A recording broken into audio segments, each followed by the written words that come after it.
ายเหือเลียฟังรอไปตามลำน้ำเซโลนพายเหือผ่านแก้งหินคนเก็บผักกระโดนดอกไม้ไว้ยา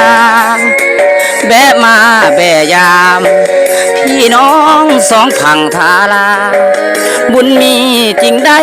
มาพบน้องแก้วตาสาวฝั่งแถมเสสาวบ้านตานเปียวบุญอายมีจริงได้พบพาหน้าคำสาวงามลาวันคิดหอดจริงหันยื้อยามถามข่าวคงน้อยคงใหญ่ดีใจได้พบสาวสาวบึงกลางหินสิวเคยเศร้าพักผ่อนยามเงาเมื่อยามได้มา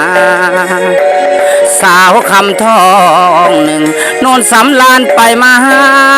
กันแกงหัวหน้าทืนนี้นั้นก่อนเคยผูกพันบ่เคยลืมลา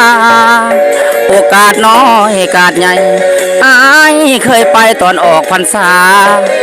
ตาหลวงอายก็เคยมามวนซืนเทนาเที่ยวบุญสงกรานต์โอ้สาวหน้าด่านสาวหน้าตาลดอนแก้วคนงามสาวไอเคยมายามตอนบุญเดือนสามพอลำบงเกี่ยวกันสาวบ้านหาทวงอายเป็นห่วงแกงโคนคือกันสาวตาลเดียวไว้สาวยังจำเฮาเคยสาบานสาวฟังแคมสิอธิบายขออกใจเด้อเนาะขอฝากกดไลค์กดแชร์กดติดตามทั้งสองเบาคันเด้อเนาะสาวพังเสดูนเนาะ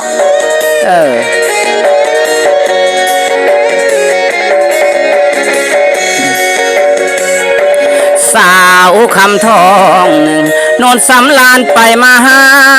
กันแกงหัวหน้าทืนนี้นั้นก่อนเคยผูกพันบ่เคยลืมลาโอกาสน้อยโอกาสใหญ่อายเคยไปตอนออกพรรษาตาหลวงอายก็เคยมามวนซืนแทนาเที่ยวบุญสงกรานต์โอ้สาวหน้าด่านสาวหน้าตาลดอนแก้วคนงามสาวไอเคยมายามตอนบุญเดือนสามพอลำบงเกี่ยวกันสาวบ้านหาทวงอายเป็นห่วงแกงโคนคือกันสาวตาลเดียวไว้สาวยังจำเฮาเคยสาบานสาวฟังแคมสิ